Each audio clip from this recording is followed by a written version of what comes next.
Hey guys, this week we put on our cowboy hats for another social media roundup, casino elevators, VP questions, and more, so stick around.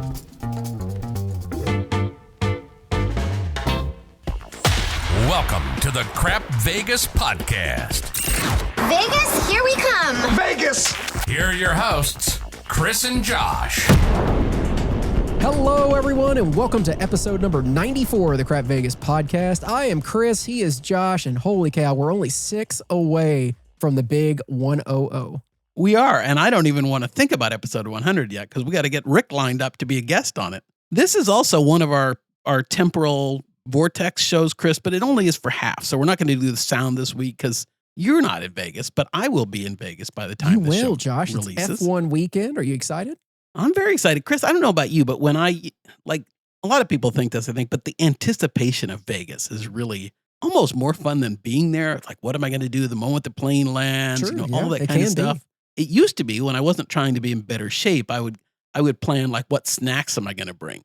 That kind of thing. I never did that, but I can get with you on that. Well, it just so happened. So I don't know, Chris, my TikTok algorithm lately has started feeding me, no pun intended, feeding me candy shop videos. Oh, wow. I've never fallen into that algorithm before. So I do kind of wish I could see some of that, but I'm afraid to get I'll going have to send on that. you one, right? Yeah, I hear you. So it sent me one for this candy shop in Syracuse, New York. That's making very close to you. Right. That's making white chocolate fruity pebbles bark. Oh, that sounds interesting. I do like bark. I placed an order for it today. And they say marketing doesn't work. And it's 2-day delivery. So it might get here in time for me to take to Vegas. Oh, congrats. Let me know. Take some photos of it in your room. Just what I need, right? Next to your piano or your pool table, whatever you end up with. I don't think I'm getting that for F1. Hopefully I'll have a view of the track. We'll see. Well, I hope you do. What about you, Chris? How you doing this week? Josh, you know just as well as anybody else in my life right now, zero free time in my life right now. My new business just opened on Monday. Getting on here today to even record this was extremely difficult to fit it into my schedule. I'm working about 16-hour days right now, it feels like. I'm exhausted, and there's no end in sight until we kind of get things hunkered down. It's exciting, but at the same time, it's draining me. I'm looking forward to Sunday because that will be my one day off. There we go. I will be 16-hour days I am probably on a 16-hour day at the video poker bar. At the video poker bar, yeah. I think everybody is well aware of that. I think we even have a question about that later in the episode. There we go. Okay, well, let's tell people how to get a hold of us. You can send us an email. That is podcast@crapvegas.com. You can join us over on our Facebook group. That's crapvegas.com/Facebook. You can find us over on Twitter. X. He's at Vegas Duffy. I'm at Small Whale 13, or the show page is at Crap Vegas. Or we would absolutely love to have you join us over on Patreon. That is patreon.com/crapvegas. We sure would. Previous episode feedback. Josh, we got a message from our patron, Jordan H. Jordan said, just got back from a 3-day trip with the co-owners of our company. They have never been to Vegas before, and Craps did not treat me well. Only good roll was my on-tilt all-in roll with my last $1,200 at Venetian. He went 25, 50, 25 on the all-tall small and ended up laying the 4 for $3,000 to win $1,500 and get back to even on that session. The rest was garbage. We took them to see Absinthe, which is always a good time. He also went to see Matt King for the first time. He laughed way more than he thought he would. The audience interactions led to a new show probably every time, just like Piff. He highly recommended it just like Chris and Josh do. And he said, I'm in the Craps hospital for a little while, but hope everyone else has a great holiday and wins at all their sessions. Well, thanks, Jordan. I like the Craps hospital. That's a good, Yeah, I've never thought about that before, but I'm glad he liked the shows that we recommended. Me too. Josh, you only have your tilty runs typically at video poker and slots, not on the Craps table. But I think we've all been in that double up to catch up mindset before. Well, I tried to do it. Remember at the crapless table in the Palazzo High Limit Bar last trip, and it wasn't crapless. Now, Josh, would you ever lay a box number on the all tall small? We've talked about that before, and I've always said I will not. I refuse to lay a number on a feature bet. I really don't. I mean, what Chris and I both do is we'll take down our place or buy bet if that's the remaining number, if it's a box number. But that's as far as I like to go. I just, I get it when it's a big, significant amount of money that you want something guaranteed, but the odds are already so far against you just to get to that point. Why, Oh yeah, you're so plus EV at that point. It's hard to give it up. It's like when you're on FanDuel or your DraftKings or whatever, and they start Chris cash giving out you early. those. Yeah, you know that better than I do. That's not in your favor. They wouldn't offer it. Right. We got an email from Sarah. Sarah said, this question is for Josh. With the huge push towards video poker recently in your recent episodes, I'm curious why there is a push in that direction. What is it specifically about video poker that entices you more than craps? I play occasionally when my husband is at the bar with me, but I typically find it very boring. Thanks for the show, Sarah. Well, good question, Sarah. And I don't know if I have an exact answer. The boring part I have fixed with Ultimate X. That makes it much less boring for me. And in fact, it's hard for me to play non-Ultimate X video poker because I've gotten so used to one hand is influences the next hand and impacts it and that kind of thing. I think because I've kind of switched to being slightly more into sitting and having some drinks and being social and things like that. The video poker kind of caters to that. Mm-hmm. And maybe what turned me off a little bit from craps was Chris and I took some, well, I don't want to put words in your mouth, but we took some, or at least I took some pretty big losses playing at the crap levels I was pretty quickly. So I didn't feel like I was getting much bang for my buck. So I think it'll ebb and flow. I think I'll go back, but I don't know if you will or not, but I hope that you do, Josh. As a avid craps player who doesn't like the other stuff as much, I wish you would join me. I think for me, it's that I need to be comfortable playing at that 135 across or 270 across, and then I'll stick around for longer and that kind of thing. Well, I mean, the good news is if you're at Venetian Palazzo, that's never a problem. Right. You can easily play at that level without much of an issue. And even at Wynn, you could typically play 270 across without having much of an issue. Yeah. We got an email from Darnell. Darnell said, boys, great show. Listening to all those things players do at a craps table to get under your skin was making me mad just listening. My rule is that you cannot increase the amount of hands in a roll at any time, including after a point, and that if someone slows the game down for anything, they must be immediately chastised and removed from the table after the next 7 out. I can't argue with that too much, Darnell. I think that's not a bad rule. Mm-hmm. I don't have as much of a problem with it in after a point, but I could go with that. Hey, I'm with him, Josh. Anything that slows a game down, I am not a fan of. People being added, it does slow the game down. So yeah, let's just hold off on that activity. Mm-hmm. Finally, Josh, we got an email from Misty. Misty said, I always love reading about your guys' trips. It is so fun to hear how higher level players experience Vegas, piano suites included. I know you guys pretty much have the capability to see any show or stay anywhere you want.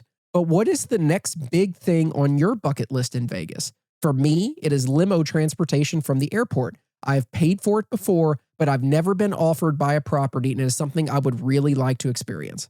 Well, good question, Misty. And I remember the first time I got transportation provided, it's possible.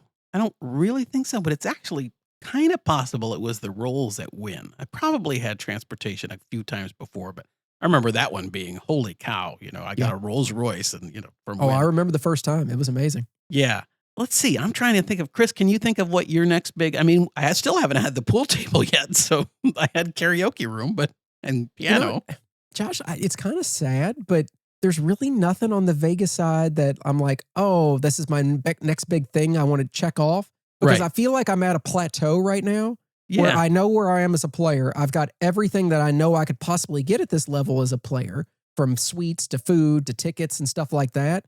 But the next things up on the hierarchy, they're so far above where I actually am. Right, like Villa. Like it's not even reasonable to think that it's going to come. Like I'm not Boondocks. They're not sending a private jet to pick me up and take me out to Vegas. Right. Like that would be the thing I'd be most excited for, but it's so unrealistic. I don't even think about it. Well, Misty, and as Chris is talking about this, I was thinking, for me, I'm consciously trying, not necessarily succeeding, but to ratchet my gambling down. Mm-hmm. So with that comes me trying not to think too much about what else I could get, because that's part of the, the mental game that they play is, getting you up to the next thing. I just had the karaoke room and the piano. I actually don't want that because I want to ratchet myself down a little. So I'm trying to dream small. Josh, that is very responsible of you. I'm very proud of you. Well, we'll see if it translates into reality. But Josh, we got a boring Jack umbrage alert again. We need there's nobody effect. There's nothing, nobody more attuned to the video poker world than Boring Jack. And he said, regarding not holding all 5 cards on a dealt 4 of a kind where the kicker doesn't matter, I have never heard a credible argument as to why machine malfunction would be more likely holding 4 cards than holding 5 cards. Like, the whole point of a malfunction is that we wouldn't be able to predict what caused it if we could.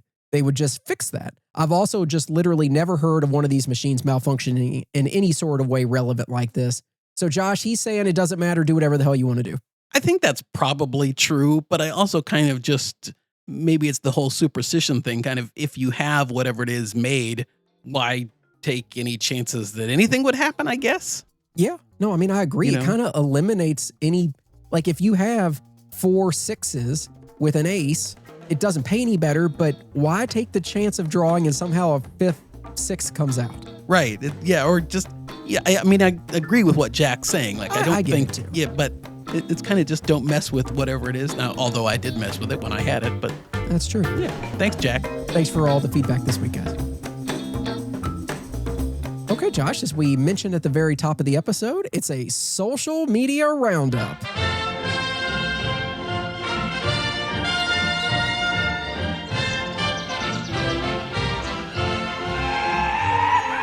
Josh, we like to do this every few months. You scour the web for the most common questions being asked on the internet about all the different casinos and players clubs and all that stuff. And we do our best to answer those common questions. We do, Chris. And I don't know if you've seen this because I don't know how often you're actually kind of paying attention to Facebook. Facebook has their Never. AI algorithms that go into group and suggest questions and things like that, which we actually turned off on the Crap Vegas Facebook group because the questions that AI comes up with were stupid. Okay. And I was looking and I found that the AI questions on the Facebook algorithm are stupid. Oh, yeah. I mean, that doesn't surprise me. I don't use Facebook effectively at all. Right. So I didn't know that that was a feature, but AI in general, it's really useful for certain things, but on other areas, it's just, it's worthless. Yeah. Anyway, so these aren't AI questions. These are, as far as I know, questions from real folks that we dug up that we thought would be fun to kind of throw around a little bit. Yeah. So let's run through some of them, Josh. We're starting off on the MGM side. I've kind of grouped them together. First question on the MGM side. It says, hi all, would you rather stay at Aria Cosmo Bellagio with a $100 food and beverage credit or New York, or Park MGM with a $250 credit? Thank you. And Josh, that's a very common question we see all the time because MGM does do tiered offers where you get more if you drop down to their lower level properties. Yeah. And where do you fall on that, Josh? If you're not a hosted player, this is the only offer you're going to get. Would you rather have the extra $150 in credit stepping down your hotel, or is the room more important? I think for me, it would be the room. I think I'd rather stay at Aria, Cosmo, or Bellagio. And it's the room and the property. But I think it all comes down to, how important is the money and how much do you care about the room? Yeah. I mean, if it's somebody like me, I think everybody knows I don't care about the room much at all. Right. So if those are the options, I'd probably just stay at New York, and take There the you go. extra money. I can always go up to Aria or Cosmo or Bellagio to play if I want to, but I'd much rather have the extra credit. Maybe I need that extra $150. It's not enough money of a difference there to move the needle for me. That's Okay. I'd rather stay at the nicer property for the extra understand. $150. Yeah. Okay, second question of the week, Josh. For MGM properties in Vegas, if friend 1 is playing on friend 2's player card, but friend 1 is actually spinning, who gets the hand pay if they hit one? So somebody's playing on somebody else's card, but the person sitting down, obviously they hit a hand pay, Josh. What happens? Well, I think technically, probably legally, the person pushing the button, not the person whose card is in the machine, the person pushing the button is supposed to get the W2G. Right? Correct. I Is that agree your with that. understanding as well? Yes. That said, I think in practice, and my experience with Boondocks is my most recent example, where we were using my card. He was sitting at the machine playing, and he hit a few hand pays, and everything went on my card, including me getting the W2G, which I was fine with because I had losses to cover it, that kind of thing. But they eventually, I was playing a machine and he was playing a machine, and we were separate, and he hit one, and the supervisor came out and wasn't mad or anything, but just said, unless you're literally standing there, we really can't have you being Josh getting the 2W2G when he's at a different machine, that kind of thing. I'm surprised they don't I've seen them make bigger fusses than what they did to you. And maybe because of the level of the player you are and how many W2Gs you had, they were nicer about it. But there's certain legal implications there when you're talking about paying out a winner on a jackpot and putting it in another individual's name for tax purposes. Because technically that should not have gone in your name. It should have gone in Boondock's name because he's the one that hit it. So casinos could make a big fuss about that. They have every right to. Yeah. You'll hear stories all the time about like a husband playing on, or wife playing on the husband's card, or husband playing on wife's card, and they hit a jackpot and they get upset because that card is not theirs. And I wouldn't go down that line. I would never play on somebody else's card because I don't want to deal with the headache associated with it. But Josh is absolutely right, especially at Venetian Palazzo and also at Wynn. They do not ask for ID. They don't ask for anything. If you're a player there that is somewhat established, has a higher level tier card especially, If you're playing on a black card, they would never ask me for my ID. They just come out and hand me the W-2 and say thank you. Right. So it's a good question. Legally, it goes to the person who's pressing the button, I think. Yep. Final MGM question, Josh. Headed out for F1 next week and have a free room already, but I noticed I can book a single night at several different MGM properties with 200 food and beverage credit for nothing. I would most likely play a little at some MGM property while I'm out there, but wanted to get a sense of what taking this offer might do to my future offers if I didn't play as much. So we hear this is a lot, Josh. This is talking about double booking rooms, this case in different properties. We've talked about our thoughts overall before on how we feel about it. Josh has done this a lot more than I have. I'm not a huge fan of it. But to answer his question, Josh, how much do you think it truly impacts future offers when you're talking an offer at that level? I think at lower level, for lower level offers, for lower amount offers, it can have a big impact. I think, at my level, at our level, I mean, I'm doing it this trip. I'm doubling over on one night at Venetian and one night at Cosmo just because that worked out well offer wise. And that allows me to check out late and all that kind of stuff. But I think it's not as much of an impact where I'm giving, a number of solid days of play and that kind of thing. But I think if you're just a tiny bit of play, it could make those offers go away pretty quickly. Yeah, I mean, I don't think it's going to affect your hotel room too terribly much, especially if we're talking Caesars is the double book Caesars property. agree. Yeah. They don't care. They're just going to continue to give you free rooms. But I mean, if you're somebody that gets offered 200 and you low play them or no play them using their offer, yeah, your offer may drop to just a room or $50 instead of 200. I mean, it doesn't sound like a lot overall, but they're significantly decreasing your offer. So, I mean, a lot of people will tell you that these offers are what you've earned from your past play. Take advantage of them, use them if you want to. Don't worry about the future.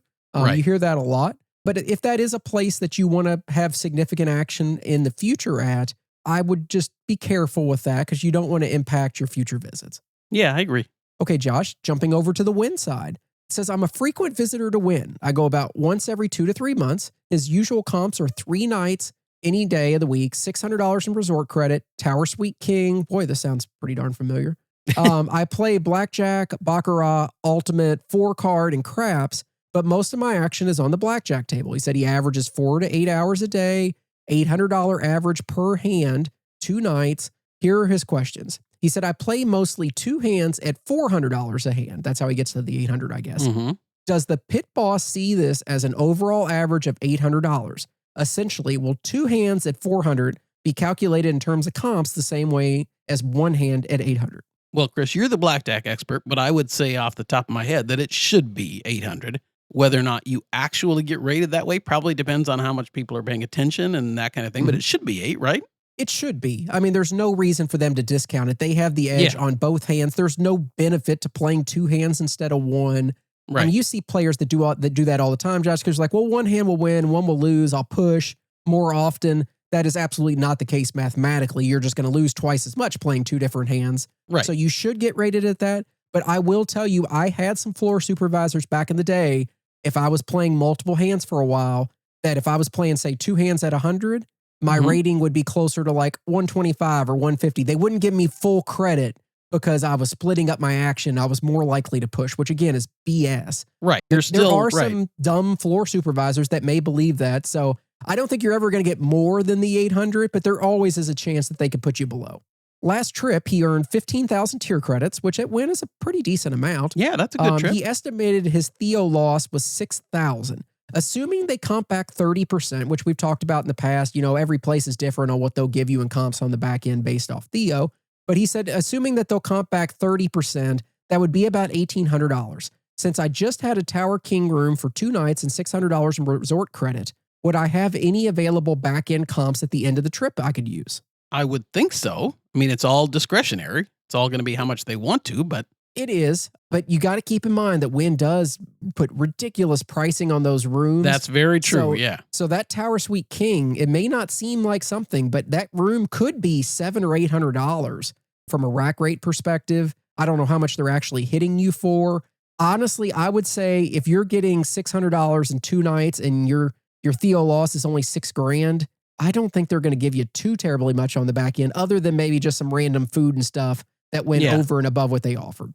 And that's something to think about. I think a lot of people kind of forget that when they're looking at back end comps or anything like that, your room is the first thing that comes off that amount. Yeah. Like, so they're just because you had a comp room at the start of your trip, if they're looking at back end comps, they're taking off that value for the room first thing. Absolutely.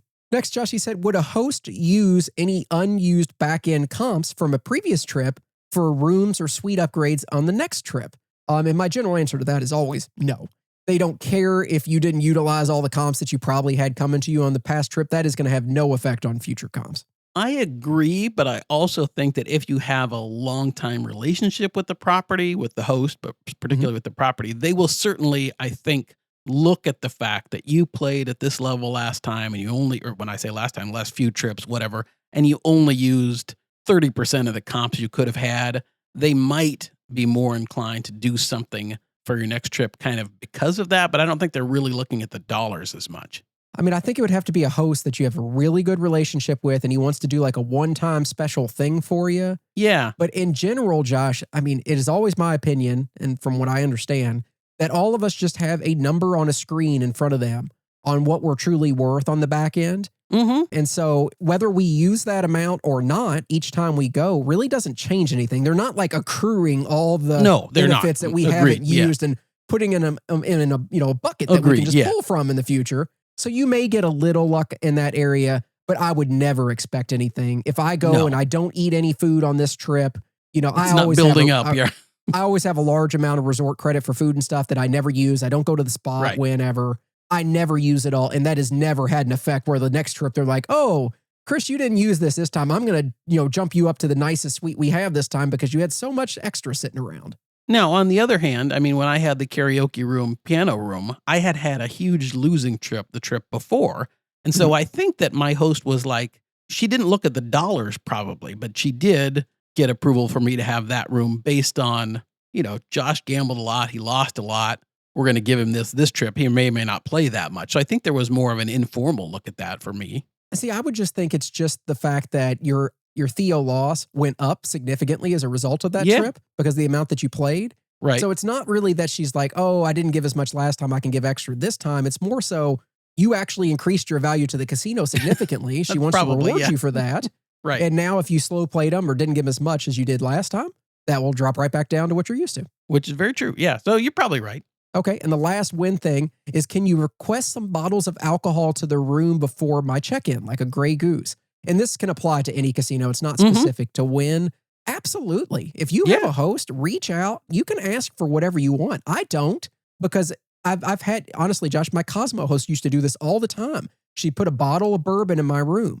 And I'm I remember when myself, you used to get that. Yeah. And what am I going to do with a full bottle of bourbon by myself?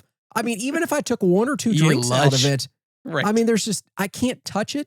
But if you're going with a group or, you get a bottle of wine delivered to your room for your wife and you, whatever it may be, absolutely reach out in advance. That's really just going to eat into that resort credit that they're offering, honestly, at the end of the day. So I don't think it's a big deal at all because you could easily just get to the room and place a room service order for a bottle of wine, and that would come right out of your resort credit. Yeah. Yeah. If you have a host and you can do it, absolutely. Okay, Josh, general booking question we have here. I got an offer booked. I want to add a night or two to that offer. Is it best to get a host to do that, or should I just book myself online? If you've got a host, absolutely go through the host. Most of the time they'll do that without a question if they, as long as it's not super busy or things like that. I think, one of our friends for the F1 trip talked to a host and got a night added on. But you can also go through the general online process if you can, but I think you're less likely to get it comped that way. Well, I'm just thinking if you already had 2 nights booked into a property and you want to add a third night, if you did it online, but you were already booked in their system under an offer for the first 2 nights, my guess is you'd probably end up in a different room. Like they'd have separate reservations. Well, you might be able to change it or extend it, but then again, you're not getting, if let's say 2 of the nights are comped and the third night wouldn't be, I think the only way you're going to get that third night comped is to go through a live person. Yeah, right? Absolutely. Yeah. So I would definitely just call my host if I had one, or even you can talk to the front desk when you get there and tell them what you did and see if they can combine those reservations into one. Yeah. A follow-up question along the same lines, Josh. So I have an upcoming trip at Venetian that I booked myself, even though I have a host. Part of my reason for doing so is I'm not sure how much I'll play this time versus the last time. So I don't want to burn, quote unquote, the relationship sort of, so he can use them on a future trip. So Josh, what are your thoughts about that? Booking outside your host when you know it's going to be a down trip? Well, I'm not honestly sure how that's factored into a host's compensation and things like that. Does the host actually have to, if I'm a hosted player, if I book at the Venetian myself, does my play still is the host still credited with my play? I don't know the answer to that. I think the answer is yes. That's what I would think too. That would be my instinct. If you're hosted and whether or not, however you book, the host is going to get the credit for that play. So in that case, it doesn't matter. You'd be burning your host either way. Yeah. Yeah. So assuming that's correct, most of the time, and I've talked about it before, you kind of have two choices. You just low play and take the consequences. And, your host relationship, as much as we all like them, is still a business relationship. And if your decision is to play less, you can't really worry about burning your host. But at the same time, if you value that relationship and you want to keep it, let your host know in advance. Yeah, be candid. Let them know that this is going to be a down trip. You're not going to play as much. And Josh will be the first one to tell you that even knowing that, his host still will pick him up 90% of the time and pay for all his food and stuff. And they know they'll get it back on future trips usually. So they're not too concerned. You may not get the same level room you got on the other trips. Right. But I'm all for just being candid with the host, letting them know when I'm planning so that there's no, animosity or ill will. But I absolutely do think they are going to still get credit for you. Josh, I still get emails from MGM hosts after visits out there that aren't even my host out there, but I've been coded to them. Yes. And them thanking me for my trip. And if I need anything next time, let them know. And it's always funny because I didn't even go through them, but in their system, I'm coded to them. So they're getting credit for me. Yeah. Okay, Josh, I think that's enough for this week. After the break, we'll answer a couple of listener questions and more, and maybe even spin the big wheel. So stick around. Maybe. You never know. If you're coming to Zorkfest. Josh, as we record this today, it's November 3rd, and I feel like you are only weeks away from being in Vegas for Zorkfest. Yes, I am weeks away from being in Vegas for Zorkfest, and I'm very excited about it. All sorts of fun stuff happening. Just to refresh everybody's memory, Zorkfest is December 5th through 7th at the M Spa and Casino. And there are a few things I wanted to mention. First of all, if you haven't got a ticket, tickets are still available at zorkfest.com. And there's a good chance Michael and the team can even get you a comp room at M if you're a gambler of any kind. Chris, there's one thing, though, that I am kind of excited about that Michael asked me to pass along. I haven't decided yet if I'm going to do it because I'm hosting the Podcasters After Dark panel on Saturday night. But before the Podcasters After Dark panel at Zorkfest, this is Saturday night from 7:30 to 9, is Burgers and Boozy Shakes at Five Guys at the Grand Canal Shops at Venetian. So they're going to take you from M to Five Guys for Burgers and Boozy Shakes, and then back to M for the Podcasters After Dark panel. And I'm very excited about that. I did also want to mention we have our craps table, our reserve craps table on Friday night for our patrons. There's just a few spots remaining for that. There's no charge for that, but you do have to be a Crap Vegas patron to do that. So you can get information also at zorkfest.com on that. If you haven't got a ticket, it really is a lot of fun. All sorts of great gambling experiences, lots of casino and loyalty talk. The Podcasters After Dark panel is really coming together. And just to remind everybody, it's in memory of Mark from 360 Vegas. So it'll be extra special for that reason as well. So hope to see everybody there. And that's December 5th through 7th at M. Yeah, and head on over to zorkfest.com to get those tickets today. Josh, videopoker.com is now an official sponsor of the Crap Vegas podcast. For those that aren't familiar, videopoker.com is the ultimate destination for video poker players. With paid memberships, you get exclusive training tools, real-time feedback on the plays that you're making, the most popular game variations out there. Whether you're trying to fine-tune your strategy or just take your game to the next level, videopoker.com has you covered. You've heard Chris and I talk about it before this even came about. We love it. For training, I mean, Absolutely. I'm on it almost every day trying to train myself on stupid Ultimate X. I have been too recently. Exactly. It's really cool because it will tell you, like, you've made the right decision on 87 out of 100 hands. Right. And it tells you exactly what you should have done if you make a mistake when you're making your choices. It keeps all that information historically for you so you can kind of go back and see how things are going. Josh, it's just a really good tool if you're going to be a serious video poker player. And as I start to get into it more, I feel like if I'm going to do this, it's like blackjack basic strategy. I need to know the best plays so I can eliminate the house edge as much as possible. That is exactly right. I've been doing it almost nonstop on 3-line Ultimate X, and you can choose when you're going in and configuring your games. You can say, I want to play Ultimate X, I want to play double. I'm playing in a machine that's going to give me 9-5 or 8-5 you can or whatever choose it the pay is. table that you want. All that stuff. Yeah, you can choose all that stuff. It is 100% customizable once you get into the paid higher levels of the plans. And even if you don't want to pay for it, I understand that. They have a free membership. You got to watch a couple ads before you get into the game. Still worthwhile doing at the beginning, and maybe you'll see, okay, this is something I like, so I want to upgrade. But either way, if you're ready to play over there, we'd love for you to go over to crapvegas.com/poker to sign up and start improving your edge today. Okay, first up, Josh, we got a listener question from Richard. It says, Josh, I guess Chris doesn't matter anymore. After a lifetime of playing video poker, including his first and only $4,000 Royal at the Palazzo VP Bar, which Josh is a big fan of, he said, I, like you, am becoming increasingly hooked on Ultimate X. He calls it the crack of video poker. I think that's a very apt description. It sounds like your preference is 3 play at the dollar level, $30 max bet. Have you ever considered 10 play on quarters, which would be a $25 max bet? I find the 10 play game is a lot more action-packed and yields more multipliers. What say you, Richard? Great question, Richard. I am afraid. Well, two things. Last time I've looked at 10 play at the video poker bar at Palazzo, it reduces the 8-5 game down to 7-5, I think. And so that's something that's kind of dissuaded me from playing that before. But I mean, I like the idea.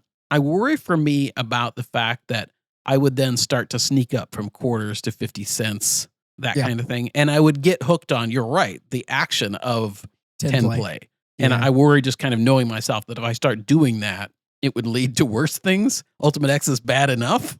Josh, would you still be okay if you hit a Royal on a 10 play on a quarter where you're only getting $1,000 without a multiplier, or would that be kind of depressing to you? I've thought about that because I want to start playing a little more 50 cents or maybe occasionally quarters if I know I'm going to be, sitting in a sports bar for a long time, that kind of thing. It bums me out a little bit, but on the other hand, a Royal is a Royal and it's still fun no matter what. And $1,000 is $1,000 and, that kind of thing. So I don't think it would bother me a ton, but if I'm playing 10 play and I hit a Royal and it's at a quarter with no multipliers, I would feel a little let down probably. Okay, I can understand that. We got an email from Nathan. Nathan said, what are your thoughts about casinos that require you to show a room key and or tap a box to get access to the elevators? Do you like the added security or find it a nuisance that needs to go away? Oh, good question, Nathan. I haven't even thought about that before. I think I like it, generally speaking, for security and that kind of thing. I understand it's hard if you're, taking a professional up to your room for the evening, if they're meeting you separately or something like that. That could make things more difficult. But I like it. I like feeling, that there's some level of security. I think some of it's security theater. I mean, there are ways to, especially at Venetian. Right, at Venetian, where you're not, the Venetian, the elevators themselves don't have the key that you have to press, unless you maybe are on a penthouse or something like that. But they have, things you have to go through just to get to walk into the elevator bank. That's easy to walk by. You just kind of piggyback with somebody, or if the guard's not looking or whatever. But I like it overall. What about you, Chris? See, I find it annoying. I don't like being slowed down. I can't find my car when I need to. But that being said, I would actually like to see more people do what MGM does and just require the card on the actual elevator itself to get to your floor. Like, you can get on the elevator, but until you tap your card, you can't hit your hotel floor, you can't hit other floors either. It only works on your floor. I would rather have that situation than have to go through the little bogus security check up front. And Wynn's the same thing, right? As Venetian, there's this pre-elevator. Yeah, Wynn's is pre-elevator. They do it on both sides. Resort side. They do it on Tower Suites, Yeah. Okay. I was thinking the only bad part, though, about the individual in-elevator floor things is if you're going to visit somebody on another floor. Yes. You can't have to come get you. We have that situation at Rio, of all places, I think, for the Star Trek convention. Follow-up question along those lines. He said, what hotels do you think have the best elevators and the worst elevators? Any of the ones that have separate banks for different groups of floors that are expresses, I like those better. I think Wynn's, not the Tower Suites ones. I actually don't like Wynn's Tower Suite elevators as much because they can get a little jammed up. There's not a lot of space to get in the elevator, but I like Wynn's normal elevators. I think I like Venetian's normal elevators. Do you have any elevator thoughts, Chris? Yeah, I'm with you, Josh. I think the Wynn Tower Suite elevators are the most annoying just because there's not enough of them, too many floors on each side. They only split it into 2 banks, and there's a lot of people in that tower, so it can get backed up pretty far. Venetian Palazzo has a good amount of elevators, although they seem kind of slow. Yeah. I don't know, Josh. I wish they would just break it up more, kind of like Aria does, where they have individual banks for like 10 floors in a row. Yes. 10 through 20 is here, 20 through 30. Cosmo does that a little bit too, but not as much. They have 3 different sets, if I remember correctly. But MGM does seem to be better overall about elevators. Yeah, not. I was going to say not Imperial Palace, but not the Link. Theirs, I think, are still horrible. Oh, no, I don't think that's ever going to change. Yeah. Final question of the week, Josh. We got an email from Tony. Tony said, Josh, what is it with nobody cares about Chris anymore. This is just a Josh episode. She said, Josh, if money wasn't an option and disregarding casino statuses and hosts, where would you choose to stay if you could afford any suite available? So you're paying for it. Host isn't helping. What would you do, Josh? So money matters, right? I mean, kind of. You can afford it, but this is your money coming out of your pocket, Josh. So you are spending your hard-earned money. Well, I'm a little when I have to pay for a room, I tend to go on the cheap side. So, if I were going to Vegas, just as it stands right now, we're not talking about money is not an object kind of thing. If money is not an object, I'd get a villa at Wynn, I think is my, but if money it does matter, I'd probably go with, like Planet Hollywood most of the times, that kind of thing. I'm really happy there. Paris, that level, if I'm just paying out of pocket. And I think most of the time, Venetian would probably be more than I want to spend out of pocket. Wynn would definitely be more than I want to spend out of pocket at, right now. But if money was no object, like I said, a villa at Wynn, if money didn't matter on food and all that stuff, I'd stay and play at Wynn. Yeah, and that's what always cracks me up about you, Josh, because at the end of the day, you take the host and everything out of it. You also recognize that Wynn is by far the best place to stay. Yes. Okay, well, just hurts but my now, feelings a little bit. now that I've been to that Howlin' Chicken place at the food court at Palazzo. That's all it took was a little hot chicken. Right. Well, the good news is, Josh, if you ever do decide to stay at Wynn again, they will let you walk across the street and eat there, even if you're not that's staying not. there. I need want it back to my room. But I do like the spicy chicken tenders at Charlie's that you can take up to your room. So that might be, and then the room service and stuff. So I find enough food at Wynn to be happy. Okay, let's keep it moving. Patreon. That's patreon.com/crapvegas. What do we have new over there, Josh?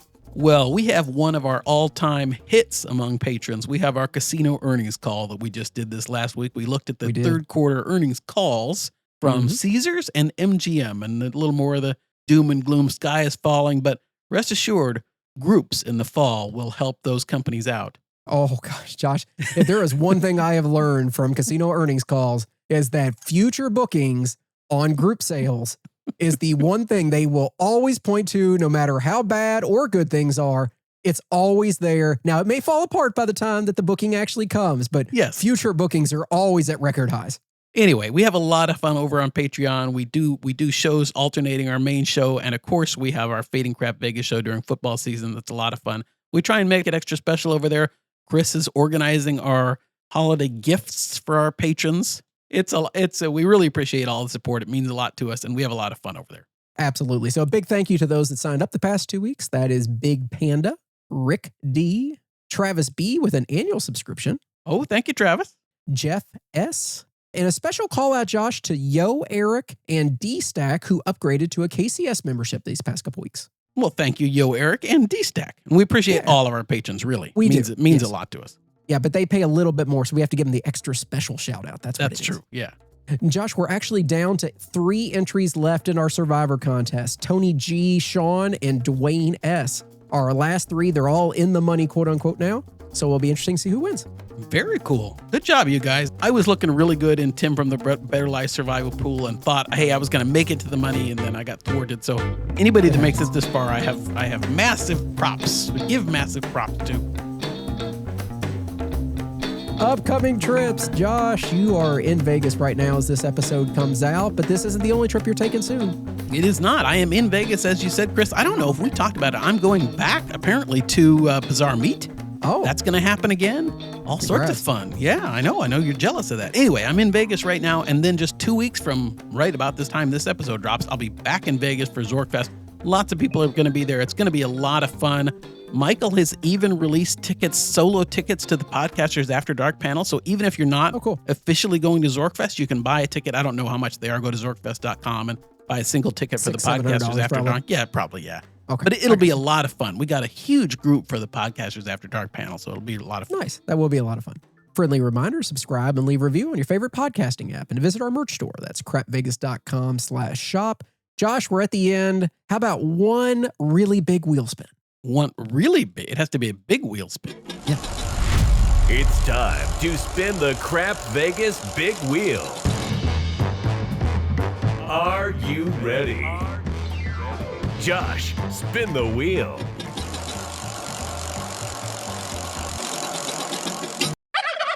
Oh, it's a turkey. Gobble, gobble. Any guesses what the wheel might have landed on? A turkey, clearly. There we go. I think it stabbed it. Yeah. All right, Chris, the turkey kind of let us in. This involves Thanksgiving in Vegas. Okay. I thought it might be fun to look at kind of who's doing Thanksgiving dinners in Vegas. What kind of some options are. If you're in Vegas for Thanksgiving, you can go to Barry's. You know, Barry's Downtown Prime at Circa. They're having butternut squash soup, stuffing, organic turkey with regular fixing, or prime rib, mouth-watering sides. Dessert, you can have pumpkin cheesecake. They can even do a to-go meal, a Thanksgiving to-go. Delmonico, Chris, is having Does it come with a banana cream pie?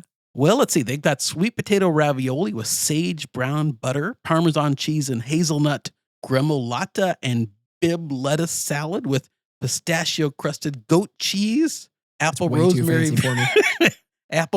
vinaigrette, and poached pears. You can also have your roasted turkey, cranberry sauce, dressing, your usual stuff. Pisces also has an organic turkey. Let's see. They've got rosemary chestnut stuffing, cranberry sauce at Pisces. Even Black Tap, Chris, at Venetian is getting in, and this is a little more my style.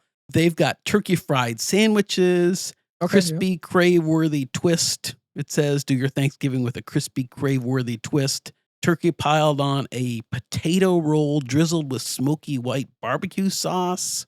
Okay. Things like that. Pretty good. Yeah, Yardbird's got a thing going. Let's see. Even Alexis at Paris, they've got a big Thanksgiving thing. Lots of Thanksgiving things. Would you do, or have you ever done Thanksgiving in Vegas? I have not, but I'll tell you what, Josh, if I was going to be in Vegas for either like Christmas or Thanksgiving or one of the big holiday meals, I feel like where I would actually gravitate to is a buffet. Well, that's what I was going to say. You know, like going over to Wynn's Buffet, I bet you would be terrific. Yeah, I've done it. I've done the Wynn Buffet for Thanksgiving. Yeah, I can't remember if it was during the show or not, but I went there with my family, and you know, I knew I was black status, so I didn't have to do the line or anything because the line was. I know you pulled that card out of your pocket. Absolutely. And honestly, now that you say this, Josh, I seem to remember us talking about this 2 or 3 years ago. Yeah. So I think we were doing the show at that time. And it was, I remember the line was like 4 hours long or something like that. It was enormous. And you just walked right up to the front and said, here you go. And they said, come right on in, Mr. Duffy. We learned after the fact that Wynn would have done a Thanksgiving room service meal. And that would have been. I would definitely have done that. Yeah, at Wynn, that would be just delightful. Oh, I can't even imagine how good that would be. Anyway, this is making me hungry. I know. I'm actually kind of hungry right now, and I don't get to eat for a while because I got too many things to do. If you're in Vegas and you do a Thanksgiving meal, let us know. I'm curious if you do that and how you did it. Did you buffet? Did you go to a restaurant? I think years and years and years ago, probably 10, 12, 15 years ago, my wife and I went down and for Thanksgiving, but actually ate not a buffet, but in one of the restaurants, maybe even at Venetian, and really enjoyed it too. So lots of options. Oh, I'm sure. Josh, that all sounds really good and really fun at the same time. I hope you have an absolutely terrific time this weekend. I'm sure you will. You'll make me jealous that you're there, and you're going to tell me all about your VP hits and that one time you accidentally stumbled into a craps table, but it will only last for about 20 minutes, but I'm sure it's going to be a great time. Chris, one last thing. What's the over-under on craps sessions? I'll be there 4 days. 1.5. Oh, God. I'm taking the over on 1.5. 1.5? 1.5. You're going to play one time. I wouldn't even rule out 0, honestly. I feel like the only reason you would have 2 sessions is if you had one early in the trip and you're about to come home and you're like, shit, I told Chris I was going to play like 4 or 5 times. I'm going to go walk up to a table for 10 minutes so I can hit the over. So which is the bigger over? Royals or crap sessions? Crap sessions. You're not going to hit a royal this time. So thanks. No problem. Thanks, everybody. I'm just trying to be realistic, Josh. That's fair. Okay, guys, this has been a ton of fun, and we will talk to you soon. Thanks for your support. Bye-bye. Vegas, here we come. Thanks for listening to the Crap Vegas podcast. Have you ever been to Vegas? Check out all our recent news and our Vegas trip calendar by visiting crapvegas.com. See you in Vegas.